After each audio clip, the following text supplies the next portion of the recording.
नमस्कार, मैं आदित्य सिंह। आप देखते हैं बिहार 20.7 न्यूज। आज की प्रमुख खबरें। दिल्ली विधानसभा चुनाव में कई दिग्गज नेताओं ने डाला वोट। इस बार चुनाव में आम आदमी पार्टी, कांग्रेस और बीजेपी के बीच त्रिकोणीय मुकाबला देखने को मिल रहा है।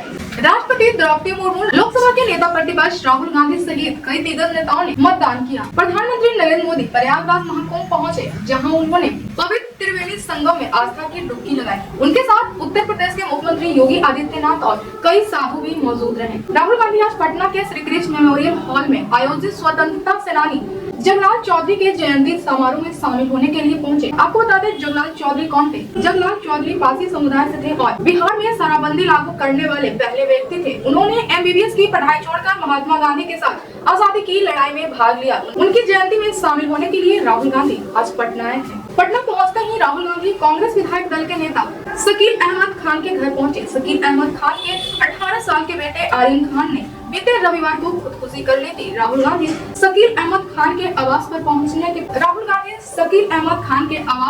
पहुंचने के बाद शोककुल परिवार से मिले। इस दौरान कांग्रेस के कई वरिष्ठ नेता मौजूद थे। इस दर्दनाक घटना ने न केवल खान परिवार बल्कि पूरे राजनीतिक गलियारों में शोक की लहर दौड़ गई है। प्रगति यात्रा के तहत आज सीएम नीतीश कुमार केंद्रीय मंत्री लल्लन सिंह के गृह जिला मुंगेर पहुंचे, जहां NDA कार्यकर्ताओं ने उनका भव्य स्वागत किया। मुंगेर पहुंचते ही सीएम नीतीश कुमार ने 440 करोड़ रुपए के विभिन्न योजनाओं का शिलान्यास और उद्घाटन किया और वहीं दूसरी ओर 1500 करोड़ की बड़ी बड़ी परियोजनाओं की घोषणा की। नालंदा में एक सभा को संबोधित करते हुए राज्य सुप्रीमो लालू यादव ने लोगों से नेता प्रतिपक्ष तेजस्वी यादव को सीएम बनाने की अपील की है। लालू यादव ने आगे कहा है कि हर हाल में हम लोग मिलकर तेजस्वी यादव को मुख्यमंत्री बनाएंगे। हमारी सरकार बनती है तो महिलाओं के बैंक अकाउंट में 2500 रुपए डालेंगे और लोगों को बिजली फ्री देंगे। मधुबनी में मौलाना की पिटाई पर भड़के तेजस्वी यादव बोले, बिहार में कानून और व्यवस्था का आपराधिक विकार हो चुका है। पुलिस रक्षक नहीं बल्कि भक्षक बने बैठी है। पुलिस प्रशासन को जनता की सेवा में लगाना चाहिए। कानून और संविधान अपने हिसाब से चलना चाहिए।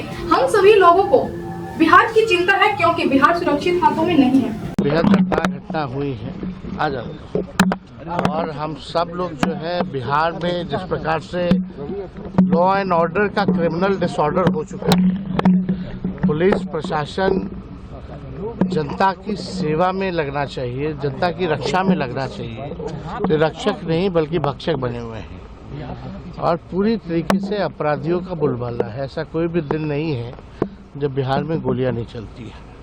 तो जिस हिसाब से लॉ एंड ऑर्डर बिगड़ता जा रहा है, जिस हिसाब से एक धर्म को जो है टारगेट बनाया जा रहा है बिहार में, कुछ लोग तो ऐसी मानसिकता के लोग थे ही, लेकिन पुलिस में भी कुछ लोगों की ऐसी मानसिकता है। जो DSP जिस पे कार्रवाई नहीं की गई है, एक ट्रेनी DSP है, नाम हमको याद नहीं आ रहा, लेकिन उस पर कार्रवाई होनी चाहिए। एक एग्जाम्पल सेट होना चाहिए कि इस तरीके से कानून को हाथ में लेने का अधिकार किसी का नहीं होना चाहिए, चाहे वो कोई भी हो, चाहे आम नागरिक हो या पुलिस में हो या कोई नेता हो या कोई मंत्री हो। कानून अपने हिसाब से चलना चाहिए, संविधान अपने हिसाब से चलना चाहिए। ये डेमोक्रेसी है। जिस हिसाब से नीतीश कुमार जी अचेत अवस्था में है, हम सब लोगों को बिहार की चिंता हो रही है।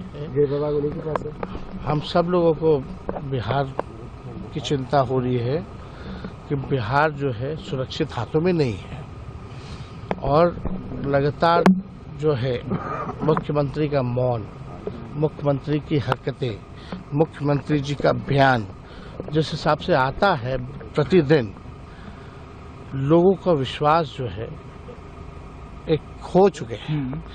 कहीं पेपर लीक हो रहा है, कहीं रेप हो रहा है, कहीं गोलियां चल रही हैं और मंत्री, सरकार में बैठे हुए मंत्री बोलते हैं कि सरकार द्वारा पोषित है। इस तरह के बयान आते हैं।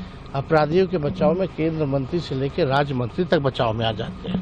पटना से हावड़ा और लखनऊ के बीच सफर करने वाले यात्रियों के लिए अच्छी खबर है। इन मार्गों पर यात्रियों की अधिक भीड़ को देखते हुए रेलवे ने वंदे भारत की बोगियों की संख्या दोगुनी करने का निर्णय लिया है। इसके पहले चरण में पटना से लखनऊ गोमती नगर के बीच चलने वाले वंदे भारत एक्सप्रेस की रैंक बदलाव किया जाएगा। जानकारी के मुताबिक पटना से लखनऊ के बीच चलने वाला 16 बोगी का वंदे भारत एक्सप्रेस पटना पहुंच चुकी है, जबकि दूसरे चरण में पटना से हावड़ा के बीच चलने वाली वंदे भारत एक्सप्रेस की रैंक जल्द ही पटना आएगी। इसका भी सफल ट्रायल होने के बाद परिचालन शुरू कर दिया जाएगा। तेजस्वी यादव ने आज राज्यपाल से मुलाकात करने के बाद मीडिया से बातचीत करते हुए बड़ा बयान दिया है। नेता प्रतिपक्ष तेजस्वी यादव ने दावा किया है कि उनके 17 महीनों के कार्यकाल में जो नौकरियां देने का प्रोसेस शुरू हुआ उसी का ये लोग क्रेडिट ले रहे हैं। आगे तेजस्वी यादव ने कहा है कि अब उन्हें क्रेडिट से कोई मतलब नहीं है, अब नीतीश कुमार को नौकरी देने का क्रेडिट लेना है तो वह ले, अच्छी बात है। ऐसे में अब तेजस्वी यादव के इस बयान को चुनावी साल में बहुत ही गंभीर रूप से देखा जा सकता है। राहुल गांधी आज पटना पहुंचे, जहां SKM हॉल में आयोजित स्वर्गीय जगलाल चौधरी के जयंती समारोह में राहुल गांधी ने अपना संबोधन शुरू किया। इस दौरान राहुल गांधी बोले, अलग अलग जातियों के लोगों को टिकट देने का एक फैशन बन गया है। प्रधानमंत्री नरेंद्र मोदी ने अपने मंत्रियों से शक्ति छीन ली है, अपने मंत्री बनाए, लेकिन OSD RSS से है। आज हिंदुस्तान का जो पावर स्ट्रक्चर है, जो इंस्टीट्यूशंस हैं, संस्थाएं हैं, चाहे वो शिक्षा का सिस्टम हो, स्वास्थ्य का सिस्टम हो, कॉर्पोरेट इंडिया हो, बिजनेस सिस्टम हो, जुडिशरी हो,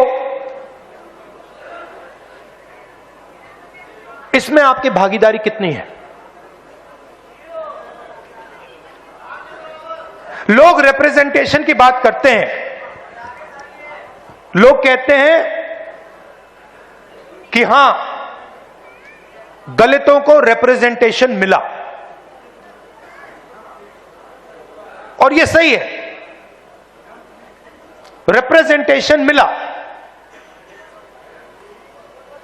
मगर पार्टिसिपेशन के बिना, पावर स्ट्रक्चर में शामिल होने के बिना रिप्रेजेंटेशन का कोई मतलब ही नहीं। मैंने आपको यहां स्टेज में बैठा दिया,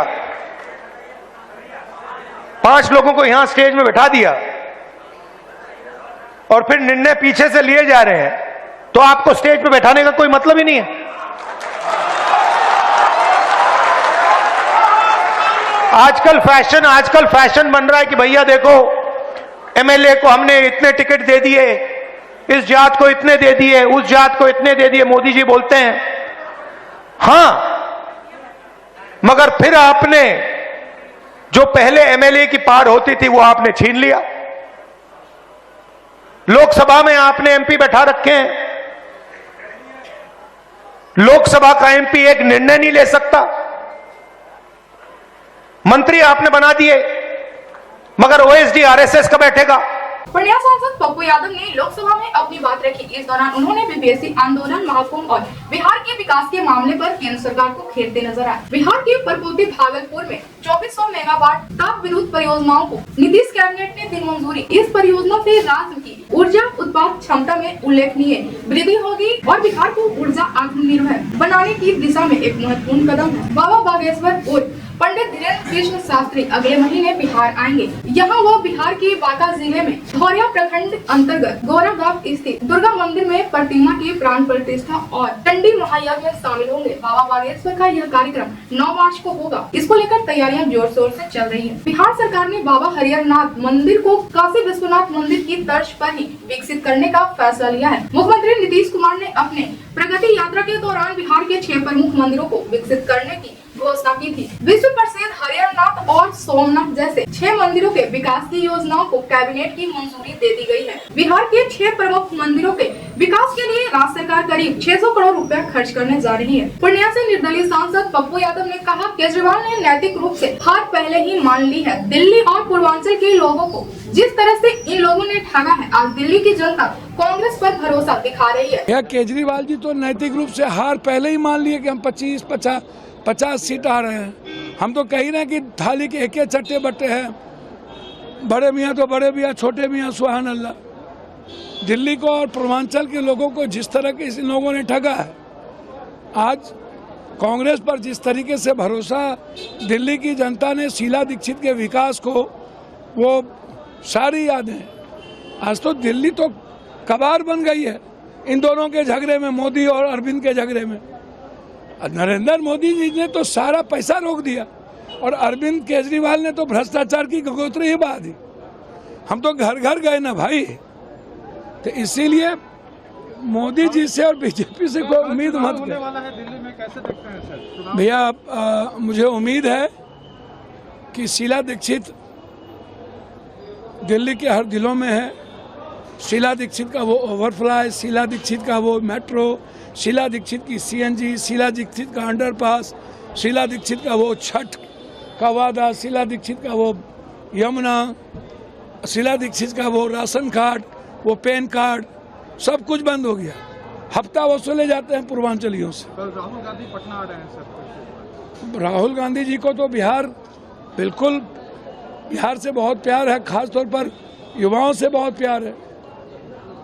ST SC EBC OBC। Lok Sabha में प्रधानमंत्री नरेंद्र मोदी ने कहा, यह दुर्भाग्यपूर्ण है कि आजकल कुछ लोग खुलेआम अरबन नक्सलियों की भाषा बोल रहे हैं। जो लोग इस भाषा को बोलते हैं वे ना तो संविधान को समझ सकते हैं और ना ही राष्ट्र की एकता को समझ सकते हैं। 7 दशकों तक जम्मू कश्मीर और लद्दाख को उनके संवैधानिक अधिकारों से वंचित रखा गया। यह न केवल संविधान के साथ बल्कि इन क्षेत्रों के लोगों के साथ भी अन्याय था। हम संविधान की भावना के अनुसार जीते हैं और इसीलिए हम मजबूत फैसले भी लेते हैं। हमारा संविधान भेदभाव करने का अधिकार नहीं देता। लोकसभा में प्रधानमंत्री नरेंद्र मोदी के संबोधन पर समाजवादी पार्टी के प्रमुख अखिलेश यादव ने कहा, यह बहुत अफसोस की बात है कि जब कुंभ में इतनी बड़ी घटना हुई, यह सिर्फ विपक्ष का सवाल नहीं है। पूरी दुनिया ने देखा है कि कुंभ में क्या हुआ। सरकार लापता लोगों और मौत का आंकड़ा छिपा रही है। हमने 2 मिनट का मौन रखने की मांग की, लेकिन किसी ने इसकी परवाह नहीं। सरकार को जानमाल के नुकसान की कोई चिंता नहीं है। 25 फरवरी को PMCH का शताब्दी समारोह है। इस दिन करीब 5000 लोग इस कार्यक्रम में शामिल होंगे। 25 फरवरी को होने वाले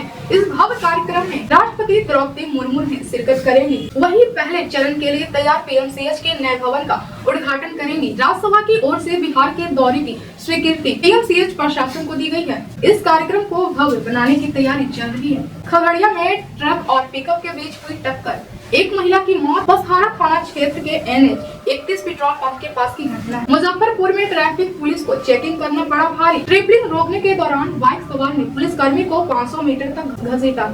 दरभंगा से प्रयागराज महाकुंभ जाने के लिए बिहार राजपथ परिवहन निगम की ओर से बस सेवा शुरू की गई है। यह बस सेवा आगामी 28 फरवरी तक प्रतिदिन चलेगी। दरभंगा से प्रयागराज जाने का किराया 750 रुपया निर्धारित किया गया है। वापसी का किराया भी 750 रुपया ही है, यानी सिर्फ 1500 रुपए में महाकुंभ में डुबकी लगाकर वापस दरभंगा लौट सकते हैं। छत्तीसगढ़ के मुख्यमंत्री विष्णुदेव साय ने कहा, नगरीय निकाय चुनाव के लिए हमारा प्रचार आज से शुरू हो रहा है। आज दिल्ली में भी मतदान हो रहा है। वहाँ निश्चित तौर पर भाजपा की सरकार बनेगी।